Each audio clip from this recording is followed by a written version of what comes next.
皆さん、こんにちは。サリーです。今日も日本語の短いレッスンをします。やっと風邪が治りました。ほとんど元の声に戻りました。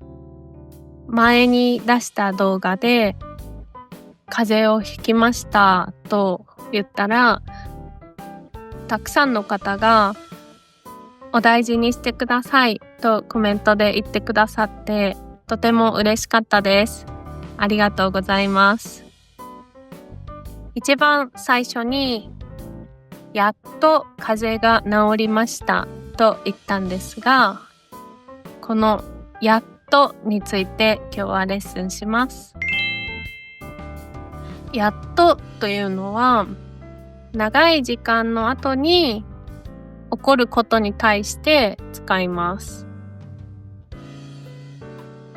長い時間風邪をひいていて治りましたから、やっと風邪が治りましたということができます。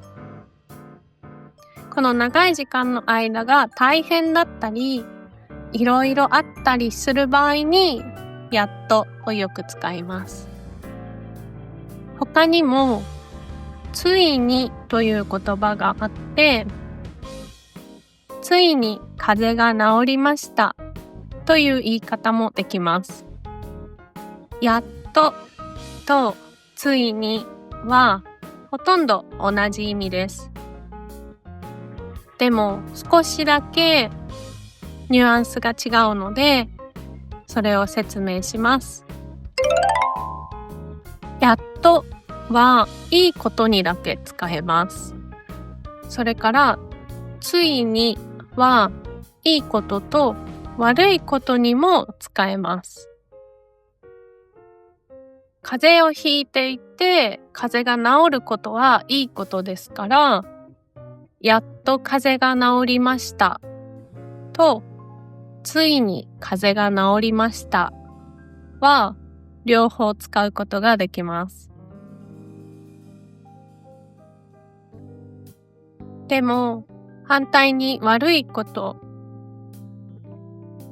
例えばずっと長い間体の調子が悪くて風邪をひいたとき、風邪をひくことは悪いことですから、ついに風邪をひきましたは言えますが、やっと風邪をひきましたは言えません。では、やっと風邪が治りましたと、ついに風邪が治りましたの違いなんですが、2つに分けて説明します。1つは気持ちの問題。もう1つはフォーカスする部分の問題です。1つ目、気持ちの問題。やっとを使うと安堵感が伝わります。安堵感というのはほっとするような気持ちのことです。よかったというような気持ちです。ついにを使うと達成感が伝わります。よっしゃーというような気持ちです。それから2つ目、フォーカスする部分の違いです。やっとを使うと長い時間の間が大変だったということにフォーカスします。ついにを使うと長い時間の後の結果にフォーカスします。やっと仕事が終わりましたと言ったら、この長い仕事が大変だったんだなということがわかります。それからやっと仕事が終わりましたというと、終わってホッとしているような気持ちも伝わります。ついに仕事が終わりましたというと、長い時間仕事をして終わりましたということにフォーカスします。それから長い時間仕事をしてよし終わったという気持ちが伝わります。一番最初に私がやっと風邪が治りましたと言ったのは、長い時間風邪をひいていて大変だったけれど、風邪が治ってほっとしているというような気持ちが実は含まれていました。でも私たちはロボットじゃありませんから、声のトーンとか表情で本当の気持ちを伝えることもできますね。やっと仕事が終わりましたと言いながらガッツポーズをしていたら達成感を表しているかもしれないし、ついに仕事が終わりましたと言いながらほっとした表情をしていたら安堵感を示しているかもしれないですね。ですから厳密に区別をする必要はあまりないんですけれども、実は無意識で日本人は使い分けていることが多いので、このちょっとしたニュアンスの違いを知っているともっと日本語がマスターできると思います。この動画を見てくださっている人の中には JLPT を受ける人もいると思うんですが、長い時間勉強をして合格したとき、皆さんだったら何と言いますか？合格したとき、ほっとした気持ちだったら、やっと合格しました。合格したとき、よっしゃという気持ちだったら、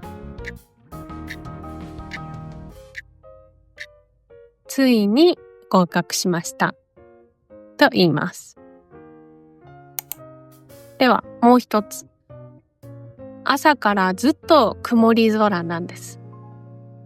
雨が降るかもしれないと思っていましたが、用事があるので外に出かけなければなりませんでした。いつ雨が降り始めるか心配です。用事が終わりましたから、雨が降る前に急いで帰ります。空を見ると、もうすぐ雨が降りそうです。でも、雨が降る前に家に着きたいです。ですが、雨が降り始めました。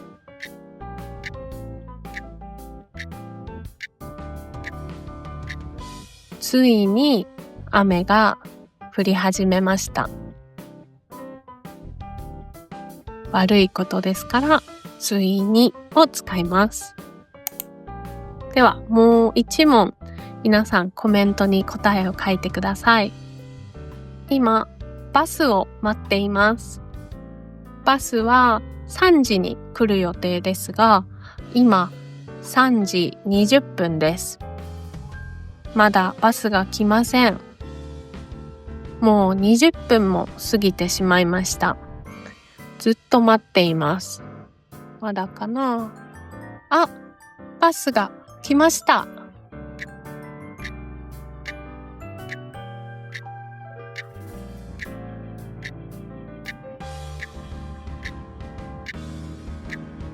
皆さんは何と言いますか？コメントにぜひ答えを書いてください。では、今日のレッスンはここまでです。またね。